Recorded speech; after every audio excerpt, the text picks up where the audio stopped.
It's Sound Advice. Audiologist Doug Leonard back in the studio with us. You know, Doug, every day at work, some days are good, some days are bad, some days you just feel a little exhausted from things. Well, that's how it works with folks with hearing loss, too. Some days, not so bad, but other days can be really exhausting just trying to keep up. Yeah, I think it depends, on what their activities are for the day for folks with hearing loss. I mean, I thought of this topic, I guess we'd come up with it because in any job, as you referenced, you can have good days and bad days. Some days when you work with the public, you're trying to please people every day, all day long.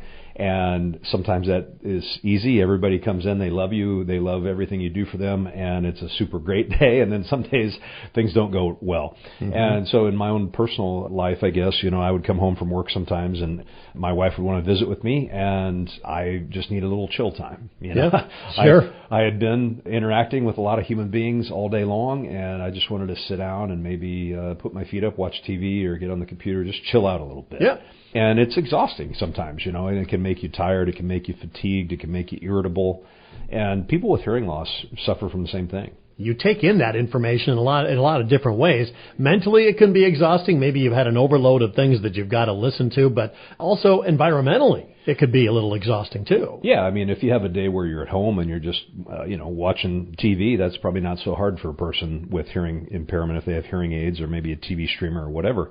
But, maybe they had a bunch of meetings or they had a convention that they went to and they were in a convention hall with 1,000 other people and it was a noisy, loud environment. And so they were having to work extra hard because in those challenging environments, we rely on our hearing, but we also rely on lip reading and watching people talk. And we rely on the context of the conversation. And, our brain is just working harder in difficult environments like that. Or maybe they had a family function, Thanksgiving coming up, or Christmas, and they were in a big family gathering and it just was exhausting for them.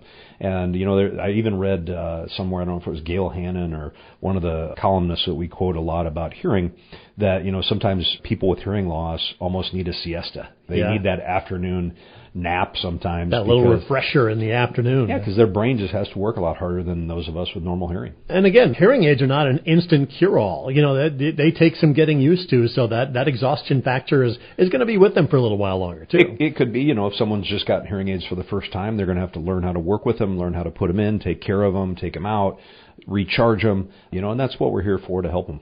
Yeah, absolutely. So, there's good hearing days, there's bad hearing days. I tell you what, if you're struggling to keep up, start with a hearing screening. That's step number one. It's simple and it's easy to do. Yep, they can give us a call here in Carroll, John, 792-5933. Find out exactly where your hearing and communication skills are, and you can track that going forward. So always important to get that screening with ASI, Audiological Services of Iowa.